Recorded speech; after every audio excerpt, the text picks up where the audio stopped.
What should we talk about tonight? Yes. Lately, during meditation, I've been thinking more and observing the sensation of breathing less. But this evening, I kind of stumbled into, I guess, watching the back of my eyelids for want of a better description, and I noticed that it seemed like it was easier for me to get back to the breathing. I could, while I was doing that, I wasn't paying, trying to do that, but I could observe my breathing even while I was doing that, and it sort of took the space of where I'd been thinking. And I mean, is that temporarily maybe a reasonable thing to do? I don't think it would be a good thing to do for a really long time, but anyway, that's what I noticed me doing, and it seemed a little better tonight. Well, what you'll find is that the thoughts in the form of the inner narrative will find a way in, so that's probably not going to last very long, that this is going to be effective. But what I would say is that there's a general principle here, which is you have a limited capacity for what you can be consciously aware of at one time. And the more you utilize that capacity for sensory awareness, whether it's the sensations of the breath or anything else, or if it's the sensations of the breath in addition to observing the back of your eyelids, that is going to leave less capacity for thoughts. But that is, as I say, it's only a temporary thing. The thoughts will find their way in. There's a variety of ways that we can make use of this fact, though, at different times in our practice. And there's nothing wrong if you find that it's working for you whenever you feel like it's helpful to you, to go ahead and do exactly what you said, to simultaneously observe the sensations of the breath and what you see in the back of the eyelids until some of the noise in your mind calms down. But then try to go back to observing the breath. And just regard this as something to try out, to play with a little bit, and then to let go of. Because we're not really looking for more and better tricks for making the mind quiet down. That's something that's going to happen in the natural development of the meditation. First, we want to develop the skill in not losing the awareness of the sensations of the breath while allowing whatever thoughts happen to be coming and going to come and go. And then we want to further refine that skill by, whenever we find our attention being drawn away to those thoughts, to bring it back to the sensations of the breath. So what we're doing is we're developing the ability to sustain our attention stably. As we progress, we'll find that once we've succeeded in doing that, then we can undertake to eliminate the thoughts that are in the background, not through trying to make them go away, but actually through using practices very similar to what you're talking about. It's a technique called experiencing the whole body with the breath. When you get to the point where you don't allow your attention to drift away from the sensations of the breath, away from the meditation object, to the thoughts that are there, and you are able to sustain that focus, then you say to yourself, well, I guess it's time to see what we can do to quiet the mind down. The background noise will already have subsided somewhat. But one of the ways that you can get the constant mental chatter to stop is to do a practice called experiencing the whole body with the breath. So you're still using sensations of the breath as you focus, but rather than restricting them to a small area at the tip of your nose, you expand that to progressively larger and larger areas of the body until ultimately you are observing the sensations of the breath in the entire body. And this has, the way that this works is that it takes so much of your conscious awareness to maintain that awareness of the breath continuously over such a large area that there is literally no room for thought. And then after you've done this for a period of time, you can bring the focus of your attention back to the tip of the nose. And what you'll experience is, oh wow, this nice, really quiet period with no thoughts. This is wonderful. The thoughts will start to come in again. And you can keep repeating this. And each time you repeat this, the mind will get calmer and more quiet. So it's something that we can use to help bring that about. But don't jump the gun.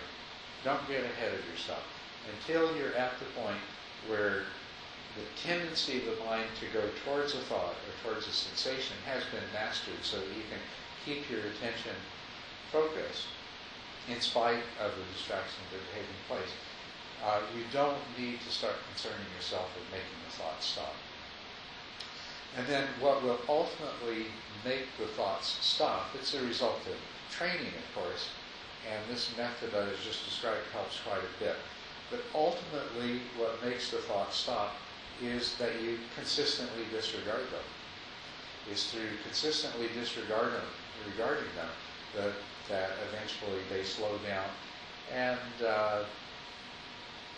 they don't stop entirely, but they become fairly infrequent, and they're just like kind of quiet whispers somewhere in the background, and they're no longer the source of particular distraction to you. But you've discovered, this is what I was talking about earlier. Every time you meditate, it's an opportunity to discover things. You discovered that by attending to two sensory phenomena at once, that the thoughts stop, right? Is that, yeah. That's a great discovery. It's a wonderful discovery. I think that that discovery is one that is made by probably all meditators sooner or later. We find that, yeah, that's the one way to, and I alluded to that before we sat too. I said, when the mind's really overactive, put your attention in your body. You can only pay attention to one kind of thing at a time, and even if your mind goes back and forth, you can exclude one through focusing on another. So, very good observation.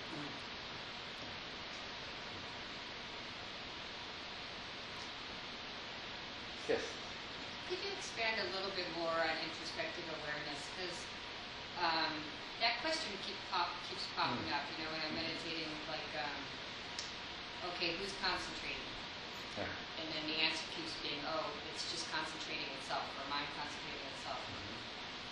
But I'd like to hear more. Yes. Okay, Shelley. That's a very good question, because it is such an important thing. The question is, could I speak more about introspective awareness?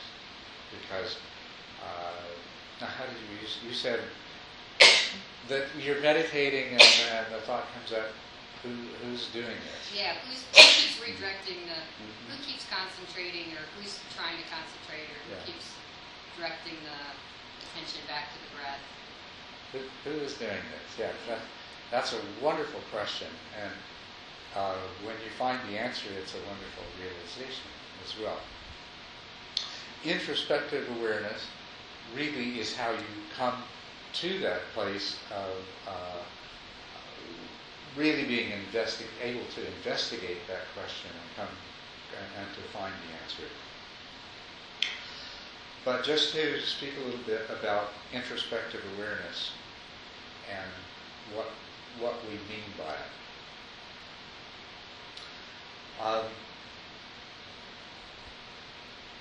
It is the present awareness of what's actually taking place in your mind in the moment, to the degree that it can be known. the fact is, most of what's going on in your mind is invisible to your awareness. But in terms of just knowing what's happening in your mind right now. So when you realize that your mind has wandered, that's introspective awareness. You've gone from object awareness, whatever it was that you were thinking about, and you are absorbed with that object and lost in it, to introspective awareness of knowing what your mind is doing. Oh, my mind is engaging in this thought. And it also involves knowing what you intended to do and that this is not what you intended to do. It's about understanding the appropriateness of what you're doing as well. It is a higher level of awareness and understanding that is focused internally.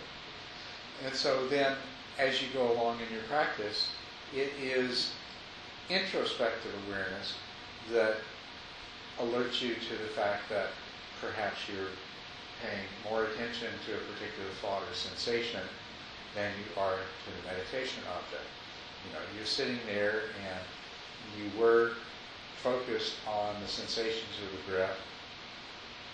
Your introspective awareness may have begun to lag to such a degree that your attention shifted so that now you're still aware of the breath, but you're more aware of the pain in your ankle where it presses against the cushion. So, but introspective awareness will arise again, and you'll realize that, oh, I'm now focusing, I'm just barely aware of the sensations of the breath, and I'm paying a lot more attention to the sensations in my ankle, and maybe you'll also notice that, and there's a lot of thoughts starting to bubble up about those sensations in my ankle. But it's introspective awareness that's how you know what's going on, and that you know that what you need to do is redirect your attention back to the sensations of the breath. And this becomes more and more refined. Earlier on, it's a sporadic thing. It arises and it arises unexpectedly when your mind is wandering. But when you have more continuous attention, you can invoke it. You can sort of remember every so often to just make sure that you know what's happening. Are you slipping into dullness, or are you starting to become distracted? It does, after a while, start to become continuous and automatic. And that's where you want to come to be with it. As it develops and becomes continuous, then you can, while you are continuously observing the sensations of the breath, also be observing what's taking place in your mind, at least in the part of your mind that's exposed to the light of consciousness in the moment. You can become aware of the state of your mind and the activity of your mind and the competing things that might be going on in your mind. In that state, you can also entertain a question like, who is doing this, without losing your focus on the sensations of the breath. And now, if that question is discursive, it's going to take you away from the awareness of the breath, and you won't find a clear answer. But if that question can be not a discursive thought, but rather just a kind of awareness, and this comes when you've held it for long enough, you'll be aware of what is present in the moment. And what you'll find is, in the sensations of the breath, that's all there is the awareness of the sensations of the breath. And to look for who is directing the attention, or to look for who is experiencing the sensations, it has the same feel as trying to see the back of your head.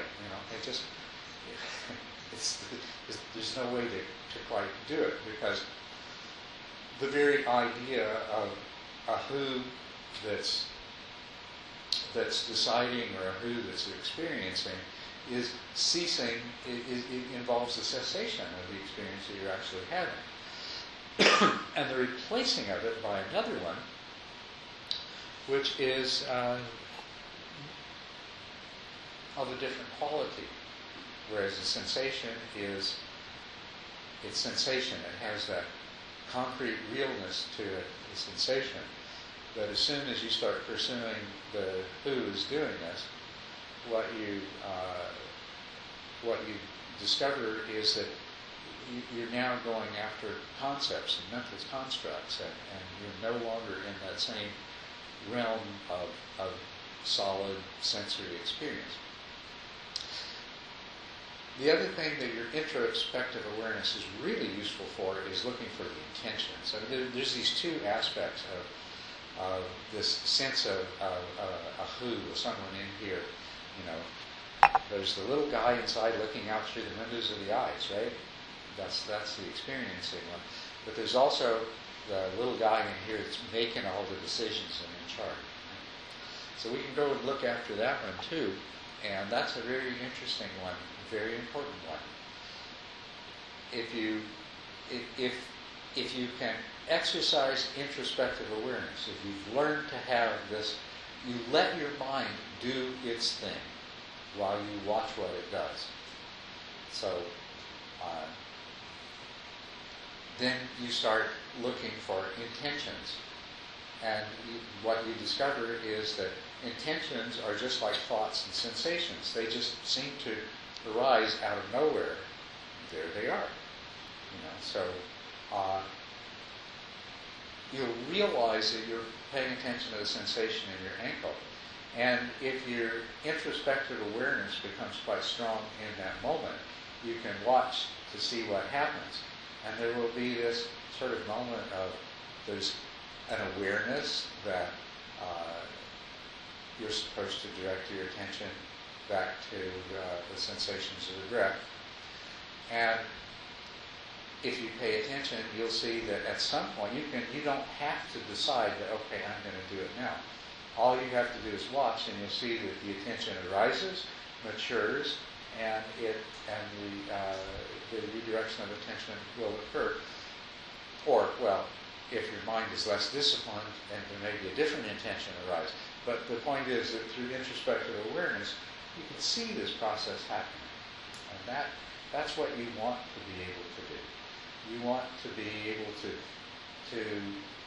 be in a place of knowing what the mind is doing. And that will reveal to you that the perceiver and the decider is secondary to the experience of perceiving and deciding. You will always run into this conundrum, but yeah, okay, that's great, but who saw this happen? Okay, who was it that saw this intention arise by itself? And maybe that's what you were getting after the question started with. Yeah, it was. Okay. So you've got good introspective awareness, you're watching your mind, you're watching intentions come and go, sensations come and go, and thoughts come and go, and the question comes, who's doing the watching? And the answer that keeps coming up is it's doing it on its own. That's right. Yes. And that's actually the right answer. That's the answer that you've set out to discover. And verbally, it doesn't really make sense, but when you're meditating and you have an understanding that it's doing on its own, it does make sense. It makes perfect sense. Verbally, it seems like, okay, there's got to be someone who's seeing this happening, and then if you can see that, then there's got to be someone that's seeing the seeing of this happening, and it goes on forever and ever. But it really, in actual experience in your meditation, it stops with that, and it, in a way, creates a closed system, a closed loop. It doesn't need to go on and on forever. You just have this, and that's a very wonderful insight. So keep using your introspective awareness in a way that allows you to have that kind of understanding. We had a great talk last Sunday about the self, the nature of this self, the perceived self, perceived both as a set of concepts and ideas of who we think we are, but then there is that sense of a self. And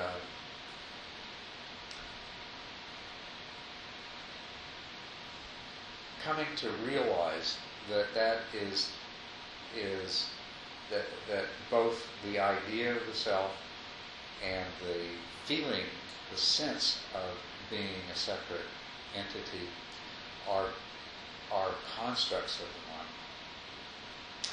And the mind continuously does this, but, actually continuously is not quite the right word. Over and over again the mind does this, but there's actually gaps. The selfhood that we think is continuous, when we examine it carefully with introspective awareness, we find that it's not continuous. It's discontinuous, and it's not unified. It's actually splintered into many parts. Yeah, it's very helpful. Thank you. You're welcome.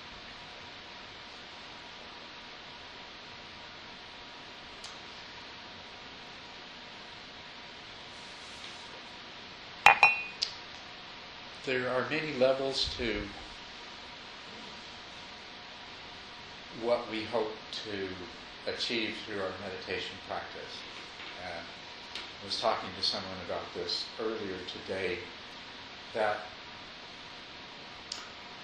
some people become interested in meditation because they want their lives to be better. They're not thinking about awakening or enlightenment. They're not necessarily that concerned with whether these issues of impermanence and non-self and so forth. What they're interested in is being happier and living better and doing what they can to have a better and happier life. And that's a very legitimate objective of meditation. Awakening is an extension of that. That's all. If you meditate, you calm your mind, you learn to be able to deal with difficult situations more easily, you discover more and more the truth that the source of both your happiness and unhappiness is internal. This allows you to have a better life. It allows you to interact more comfortably with other people in all kinds of situations, and that's a big improvement. It allows you to focus on specific material goals and put a sincere effort into them, and not be so disturbed when things don't go the way that you want them to, because in meditation you've learned to be in the present, go with the flow of what's happening, not resist, but to go with it. And this carries over into your life, so that you can go ahead and do the kinds of things that people do and that you've always done, but be more effective at doing them, so that you get better results. But also be much less affected when they don't turn out the way that you think that they should, or that you wanted them to. And as a result of this, of all of this, your life is better and you're happier, and that's great. There's absolutely nothing wrong with that being your primary goal in meditation.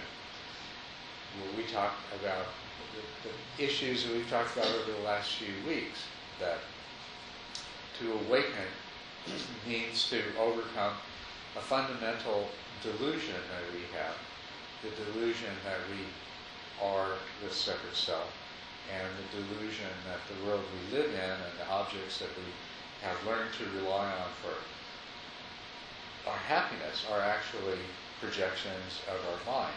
But we have to overcome that delusion, that awakening, in order to achieve a much greater happiness. But that's really an extension of what I was talking about earlier. It's just carrying it to the next level. We use introspective awareness. It is maybe the most important thing about all of meditation is introspective awareness. The calm that we develop is very good. The peace of mind that it gives us, and the way that it decreases our reactivity in the world, these are all very good things. But the most valuable thing that you can obtain from your meditation is to have more introspective awareness, because no matter what the goal of your meditation is, whether it's to be happier in ordinary life, whether it's to be able to cope better with the situations that you find yourself in, or whether it is to realize these fundamental truths that lead to awakening, how that comes about is through introspective awareness. Fully conscious, mindful awareness that is focused internally in terms of what's taking place. In that way, you find yourself engaging in patterns of thinking and patterns of behavior over and over again that you see that the problems that they're causing you, and it allows you to examine those, and through simply examining those, you find that they lose the power that they had to keep coming back and keep driving you in the same way. The attachment to your perception of yourself as being a separate, distinct entity interacting with a world that's separate from you, that's just another bad pattern of thinking, that if you catch yourself in it and you can come to penetrate the truth of it, that too, by examining it, you can let go of it. And through the letting go of it, then you spare yourself the vast majority of the causes of suffering and unhappiness that we're subject to.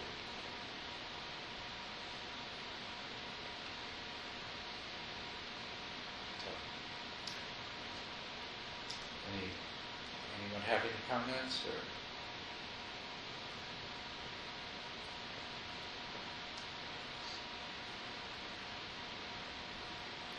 So, would you write down your discoveries after a meditation, or is there a danger of getting too attached to that? Well, there's nothing wrong. We all tend to have insight. Oh, sorry, I've got to repeat the question for the sake of the recording here. Okay. And your question was about writing down the discoveries and insights you have in meditation, whether that's a good thing to do or whether maybe it's not because you become attached to it. We all have insights into various aspects of ourselves and our nature and things like this, and they come up in meditation. There's absolutely nothing wrong with writing them down, but you're absolutely right. You don't want to become too attached to this, and you don't want to start making this the focus of what you're doing, because your mind can generate an endless series of insights if you get addicted to sitting down in meditation and discovering new things about yourself.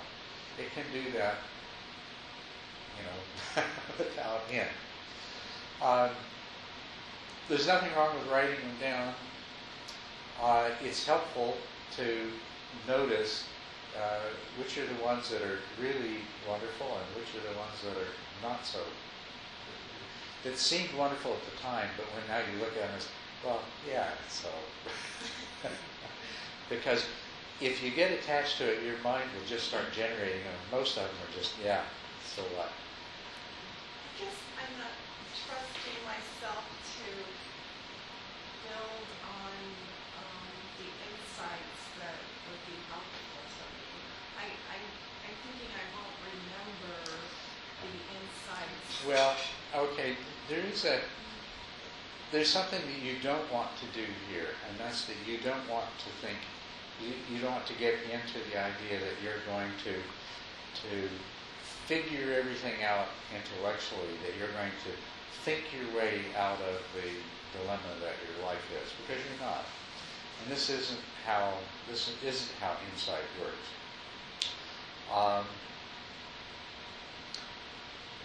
We discover things, and some of those things are worth pondering more deeply. But the most powerful thing about mindful awareness is that focused awareness resolves problems without you needing to think about them and figure them out. The way it does it, well, an insight that you can write down is in a conceptual form. It's a verbal conceptual form. It's a symbolic representation of a more immediate truth that underlies it. And at that symbolic conceptual level, you can continue to elaborate without altering the truth that all this elaboration is about.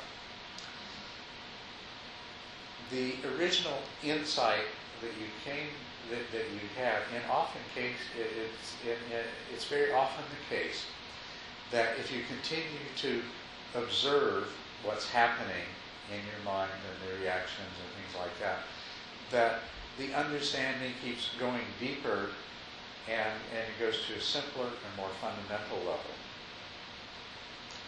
And the changes that take place, the desirable changes that take place, are at the deeper fundamental level, and they are the result of that observation and that understanding. They're not the result of thinking about it and figuring things out afterwards. I mean, of course, there is a place for figuring things out. There is a place for, you can have insight into something about the way you run your life that needs to be changed, and then you can think about how to change it, and that's a really good thing. But if you have an insight into something about the way you are, then keep being mindful of that whenever it arises. And that mindfulness will take you to a deeper understanding of why you are the way you are. And when the mindfulness gets to the root of it, then what happens is your conscious awareness is like this brilliant light that illuminates this fact. And those deeper parts of your mind that have been causing you to be in this way, at an unconscious level, they have created this as an aspect of your personality and who you are. But now they're seeing through the illumination of fully conscious awareness, these deeper parts of your psyche that are responsible for you being that way become, the way I imagine is, they become informed. They sort of wake up when they realize that, oh wow, this way that I've been making us be all these years isn't really working. Gee, I shouldn't do that anymore. And then it just kind of stops all by itself. It's wonderful. And that's not a thought that you have, and you don't see that taking place. All that you know is, in terms of your conscious experience, is that you've examined with full mindfulness, and the more you've examined, the more fully you've understood it, and with the understanding of it, there is a shift, there is an inner change, and you're no longer so prone to keep repeating the same thing. So, in observing and just being calm and staying aware, that's my focus. Yes, that's what you want to do. Yeah, that's the primary thing. But there is nothing wrong with making notes of the great ideas and realizations that come in meditation. But examine them critically and don't get addicted to having them, because you can do that. That's called the trap of insights. And it happens just about the time your meditation gets to be pretty stable, and you can sit there and your mind doesn't really, your mind never wanders and you're really focused and this really clear understanding of things just kind of pop up. And of course the urge is to not wait and write them down after you finish meditating, but get up right now and go write them down. They come up, they're good, take them for what they're worth, but if you become attached to them, your mind will generate them endlessly. And some of you may have had this experience too, is that when a great insight comes up, your meditations have been going really well, and you're able to sit for a whole hour without your mind wandering, and a great idea comes up, and it's so great that you just go ahead and you think about it, and do whatever mentally you need to do with it, and then you get finished, and you say, oh, well, I'm going to go back to my meditation now, and there's just, you can't do it. It's just, your mind has shifted to such a totally different place that you're just starting all over again. You just can't go right back into it. And that will become almost addictive if you do that. It's like, okay, well, the mind presents you with another great thing to think about, and then another great thing to think about. And one of the things about psychoactive drugs, people have wonderful insights, and then they write them down, and then they look at them afterwards, and they come down, and it's like, why on earth I thought that was so important? And that's the kind of thing that you will start having in meditation if you get into this trap of insights. Your mind will just present you with these things, and they come colored with the emotional sense. And this is really good if you get to the place of saying, okay, there's the idea that comes up, there's the quote, insight, and the emotional flavoring of it. And it's not that the emotional flavoring of, oh wow, what a wonderful idea this is intrinsic to the insight. It's not. Your mind learns to color every one of its ideas it comes up with the flavor of, oh, this is wonderful.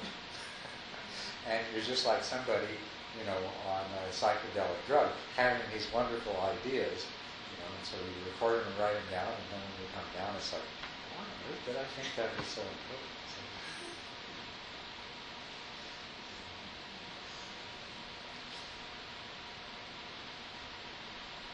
thank you for that. That was a good, relevant question to talk about.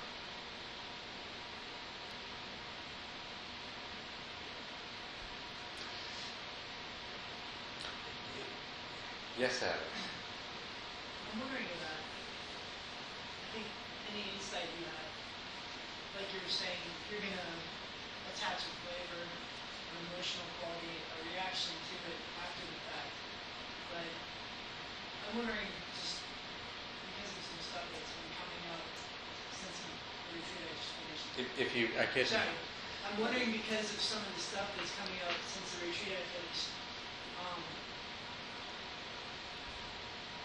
Is it ever the case that you'll have an insight, and maybe it's not profound, but there's some truth in it, and it doesn't feel like it arises out of discursive thought, but it's really dark, like it's just an unpleasant truth. And for me, there's some that have been really sucking the energy out of my faith, my confidence, in my practice, in the path in general. And I know there's probably something deeper under this that could kind of uproot it, or maybe there's some truth to it and it's valuable, but I'm wondering how to, some techniques in the moment to detach myself from kind of the intensity of the emotion that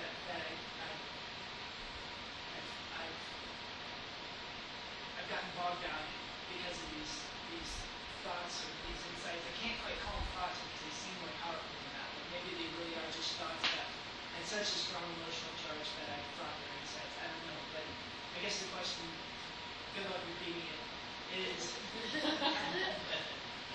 can you have insights that have an incredibly dark flavor, depending on the person you are? Can you have insights that have an incredibly dark flavor depending on the kind of person you are? Right. Okay, and And I guess is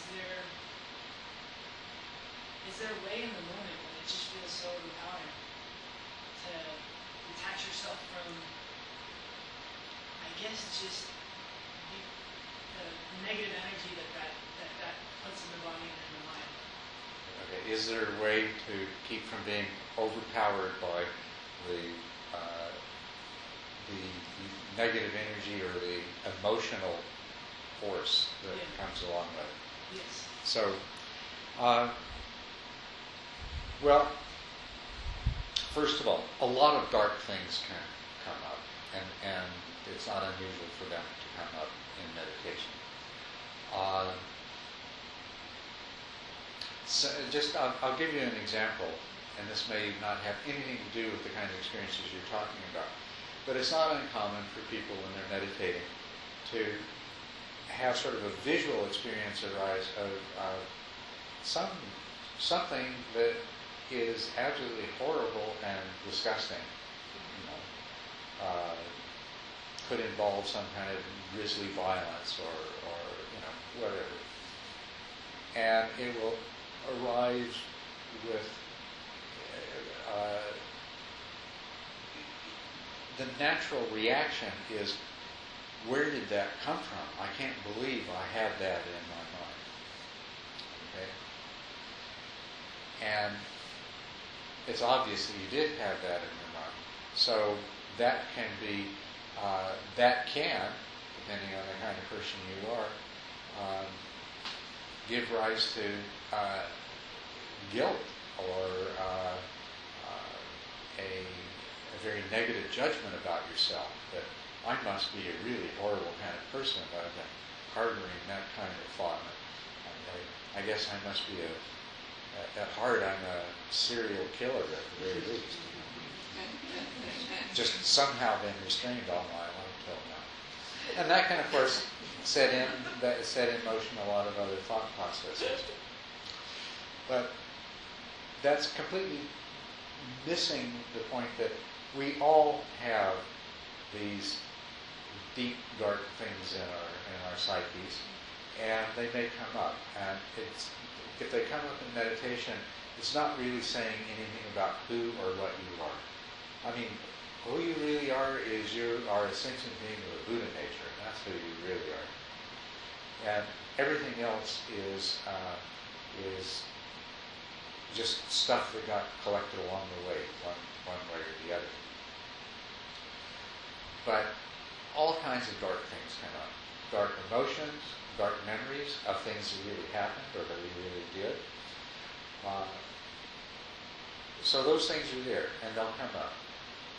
The proper way to deal with any of these things is just to observe them as just another phenomenon, just something else. They're really no different than wondering what's going to be for lunch.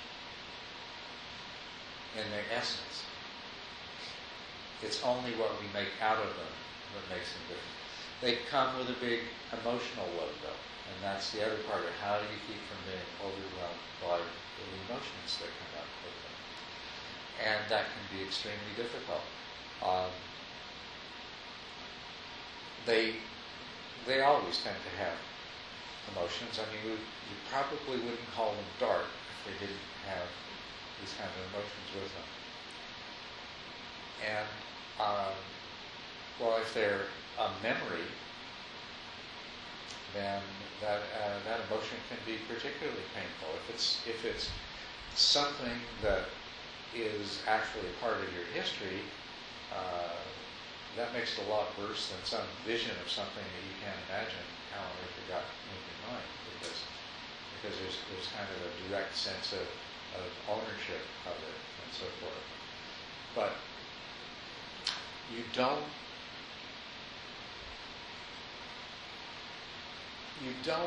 want to identify with it. You want to stay in that place of, okay, my mind's producing this mental state now, and I'm producing this idea and this emotion. Isn't that interesting? Uh, the answer is no, that's not interesting. I want it to go away. That's the open-ended. Yeah, it comes up, and your reaction is, do you want it to go away? And it takes practice. You have to learn to let these things be and let them go. You know, and that's the formula. Let it come, let it be, let it go. And that's really easy to say and very, very difficult to do, because you naturally want to identify with the emotion. Your mind naturally wants to think about whatever it is that came up that's disturbing, wants to analyze,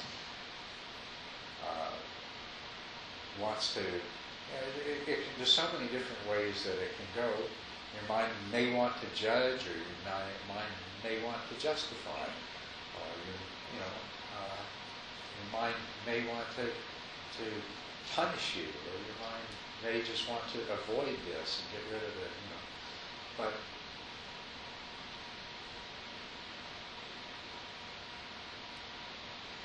your difficulty is always going to be the difficulty of identifying with what's happening. And if you can keep in mind that you are not your mind, and that your mind is this enormous complex of processes that can generate all kinds of things, that has stored all kinds of unpleasant memories from your past, and its contents are vast and most peculiar, and so your mind can, in the peace and quiet of meditation, present the most bizarre kinds of things. If you can just remember that this is just a product of mental processes. It's not me. It's not who I am. It's not reality. It's not some self-existent reality. It's merely another phenomenon arising. Very difficult to do, and it takes some practice. But if you're lucky, you'll have this happen just the right number of times for you to get to the place where you can remain unattached and let it come and let it be and let it go. Emotions are the same way. It's when you identify with it. When I am disgusted by this thought, or I am afraid, or I am angry, or I am guilty, or whatever the particular mental state that it is. The root of your problem is identifying with it and saying, I am this, rather than seeing it as something that has arisen, allowing it to be until it's ready to go away. And it's not easy, but it is something that the more clearly you understand that the necessary response is one of objective, non-judgmental acceptance of whatever it is. So the more quickly that you can get that realization imprinted in your mind, then you can practice anytime something like this comes up, of exercising that awareness. And it doesn't matter that you don't always succeed. It really doesn't. What matters is that you remember to try not to be judgmental, that you remember to try not to get caught by it. And when you recognize that you have, that you disengage. You resist the temptation to try to figure it out. You can never figure it out. And it won't do you any good to think about it. And that's hard to believe. If you're used to solving all your problems by thinking about things, it's going to be very hard to accept that these negative insights, that, I'm a horrible person because this is the way I am. Now I see it really clearly. What am I going to do about it? Well, let me think about this. It's just not going to work. It won't work. Well, you could spend a lot of, I think think psychotherapists probably profit a lot from the idea that you can't make your way out of these things. But maybe you can to some limited degree, but there's the much better way is to remind yourself, it doesn't, like I say, it doesn't matter if you get caught. After getting caught, if you can look at it and say, aha, look what happened. I got caught. And if you can be aware of it, if you can focus your mindful awareness on the after the fact, just examination of, oh, yes, this arose, and I got caught, and this is how I felt, and this is what happened, and oh yes, I don't need to think about it or analyze it. I just need to try to remember next time to stay unattached to it. You might recognize the same formula we talked about here, overcoming anger and other negative mental states in your life. If you can catch them when they arise, that's wonderful. But if you can't, you can still examine them after the fact. And not with judgment and self-criticism and punishing yourself, beating yourself up. Oh, there I went, you got mad again. No, it's not that. It's just, I see what happened. Just recognition, simple recognition of it. So it's the same thing. This will help you to be able to deal with it more successfully on subsequent occasions. This is another one of those things that usually comes up in terms of the 10 stages of the development of meditation. They begin to happen around the 4th stage, where you have uninterrupted continuity of attention. They really start to happen a lot in the 5th and 6th stage, where your mind is starting to become, it's staying alert, and it's at the same time starting to become more and more calm and quiet. Because in that calm alertness, this is the opportunity for these things to arise from subconscious levels of your mind and to present themselves to conscious awareness. So it's very typical to happen in those stages. The track of insights and visions. And insights are not the profound insights into the true nature of reality that we're trying to discover. The insights that are the trap are these sort of mundane insights into the way we think they are, think we are, and life is, and things like that. Sometimes, though, they can be really wonderful intellectual insights, into the nature of the quantum electron, or the true meaning of the Buddhist doctrine of no self, or something else like that. It can be that kind of intellectual insight too. And that's because beneath the surface of our consciousness, our mind is always processing these intellectual issues that are part of our lives. And so when the mind becomes calm, they come to the surface and we see them, and that's why we have those kinds of insights. Sometimes they're great, but they're a trap if you start becoming attached to them. The other of these traps is they're more visionary kinds of things. Sometimes in meditation you'll have hypnagogic imagery that comes up, and it will seem to have great meaning. If you can keep from sinking into dullness, you can allow your mind to open up to that kind of imagery while staying very, very alert. And at that point, some people, this is the same state that shamans use. They enter into the state with drumming, things like this, in order to meet with allies and spiritual teachers on other planes and things like this. And so in this meditative state, you can start to have visions of beings who will communicate with you. And so that's another thing that can happen. If you're doing shamanic practices, that's a really good thing.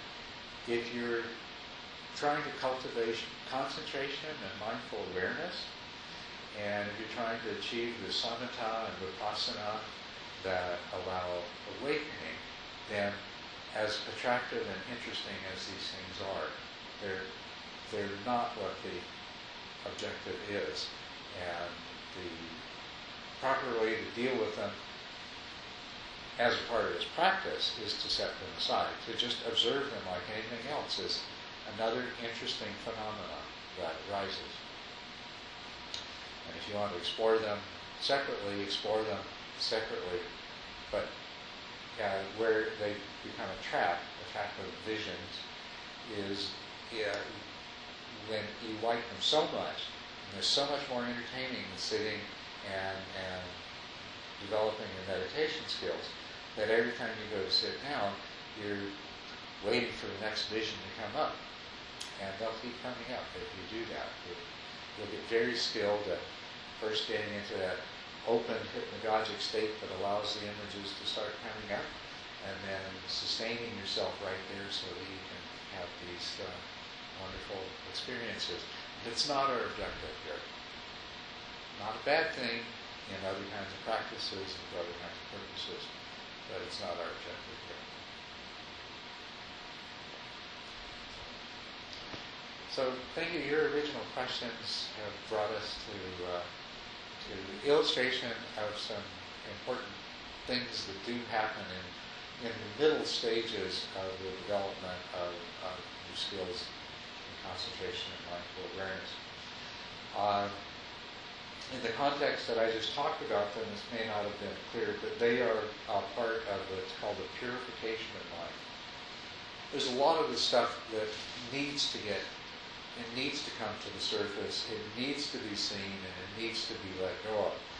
And in the later stages of the practice, in the 8th, 9th, and 10th stages of full development of samatha, the mind needs to have been purified of these agitating and disturbing residues, these, how did you put them, Adam, these dark... yeah. Your dark side. Your dark side needs to come into the light and be illuminated in order not to be a problem to you anymore. And those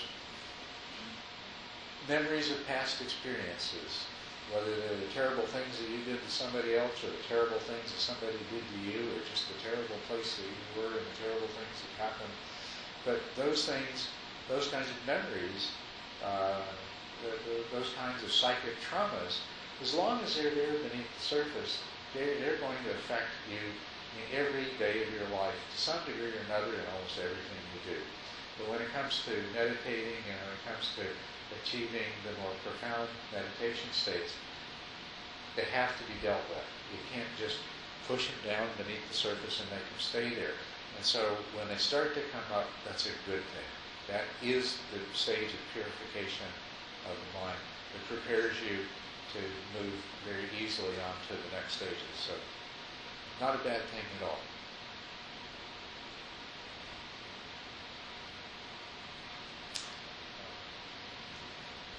Yes?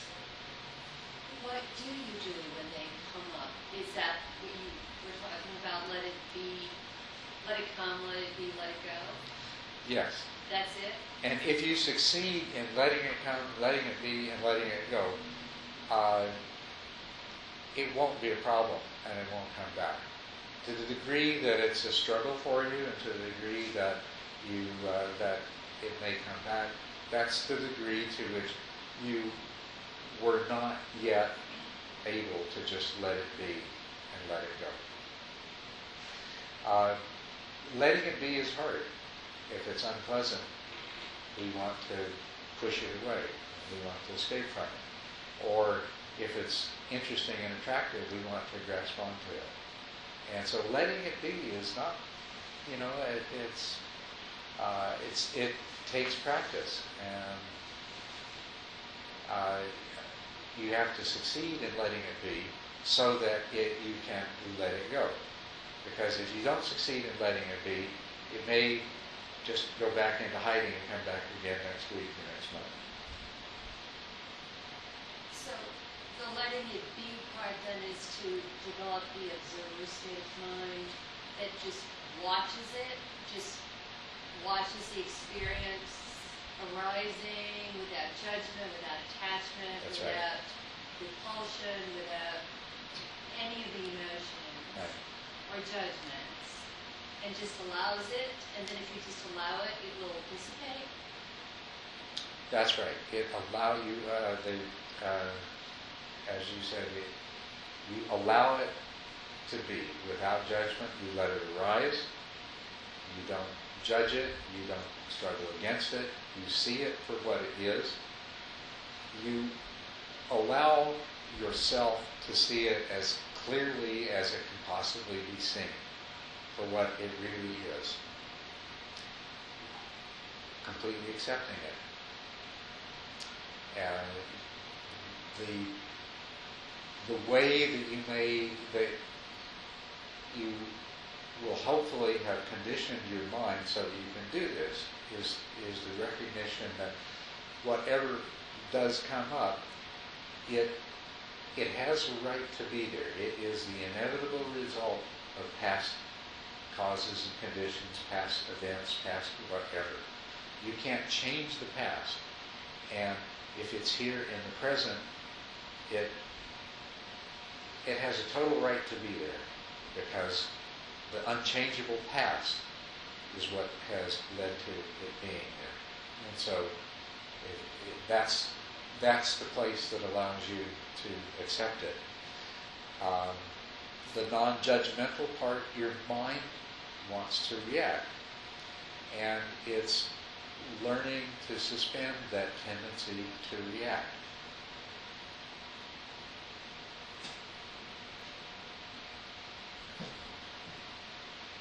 And that.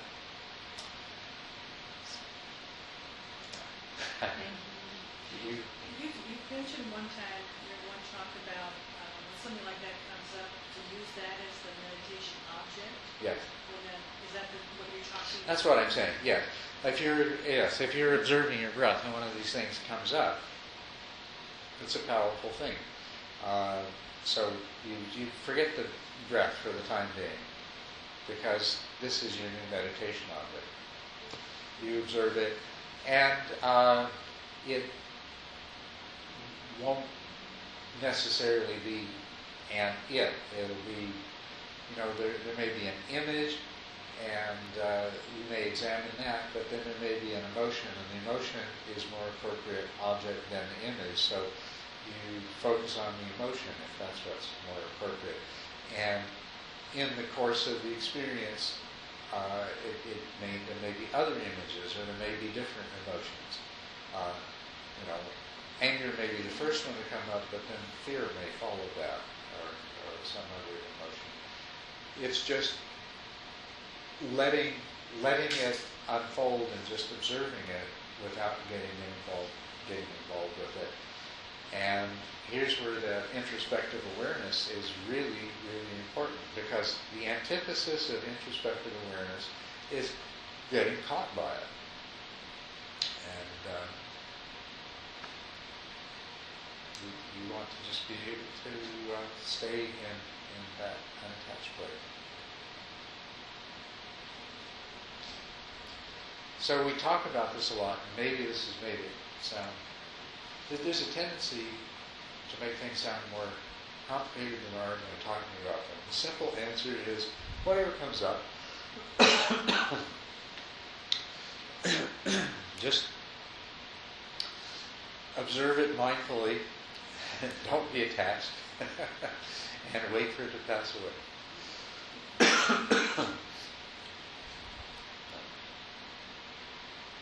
Some people will have more of these kinds of experiences we talked about, and some fewer. And some will be more predominantly of one kind, and some of another. And so but it's always the same thing. your mind has to undergo this process of purification, and so whatever comes up, you just observe it, let it have its moment in the limelight, and then let it go away. And you don't. And the other thing is, I'll show you that no matter how much stuff you've been carrying around, you don't have to go through all of your stuff. That's the other nice thing about it. Is it's not like each little piece of stuff has to be dealt with. When you deal with a really important piece of your stuff in the right way, by just observing it, accepting it, and let that deep inner resolution take place, it somehow overflows into all the really similar kind of stuff, and so you wipe out a whole category at once. Yeah. I don't understand it. Where is in this concept of letting be and letting go the part where you are actively making a choice to change something? For example, if you come up with a trauma, very deep trauma in meditation, and you realize you cannot deal with it alone by letting it go, you might go to the psychotherapist and then move on with whatever that helped you to clear out.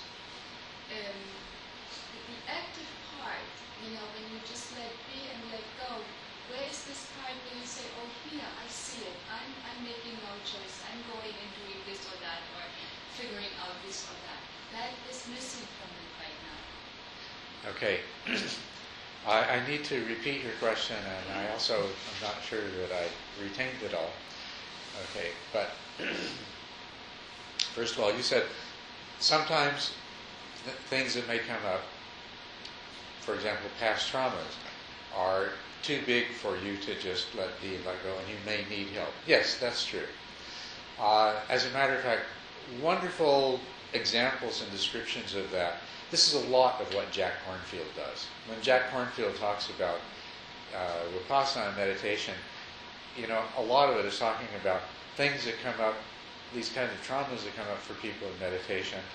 He is also a therapist, and so he describes, I think, the path with the heart, he describes a number of different cases of people, things that come up in meditation, and then subsequently they get help. But what you'll notice even there is it's not the typical psychotherapy where you talk it all out. Basically, Jack Kornfield talks with the person enough to enable them to go back and let the insight process, let the meditation deal with it. So that was one part of what you said, but there were some more important things there afterwards. Well, it was related to this, when you find out things, where is the part where you actively make the choice to change it? Where you make the choice. For example, or realize I have to dig a little deeper and I cannot do this by myself, or something like this, instead of just observing it, being the witness and letting it go when it doesn't go away. For example. Well, okay, that is a good point. That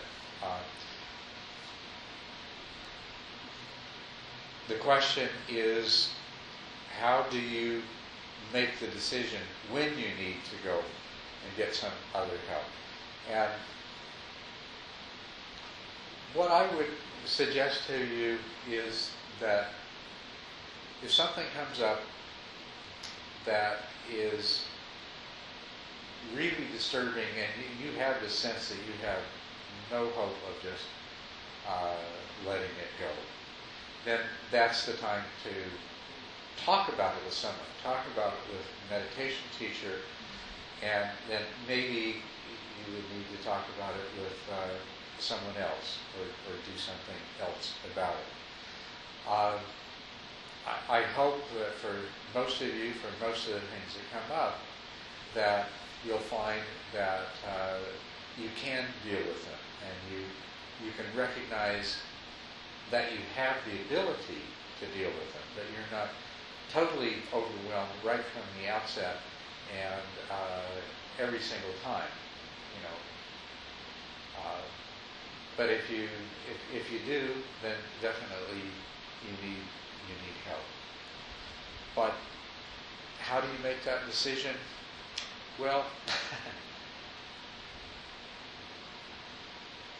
it never hurts to ask for help. Especially if there's something that's coming up in meditation, ask a meditation teacher for help. It never hurts. It's always the right thing to do, the good thing to do.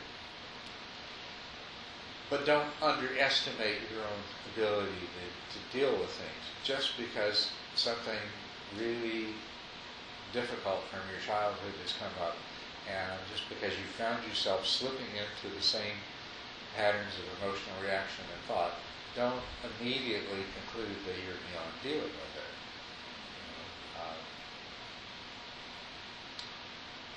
Give it a good shot. Hopefully by the time this is happening, you'll know yourself well enough that you'll have a pretty good sense right away that this is something that I can deal with myself, or this is something that I can't.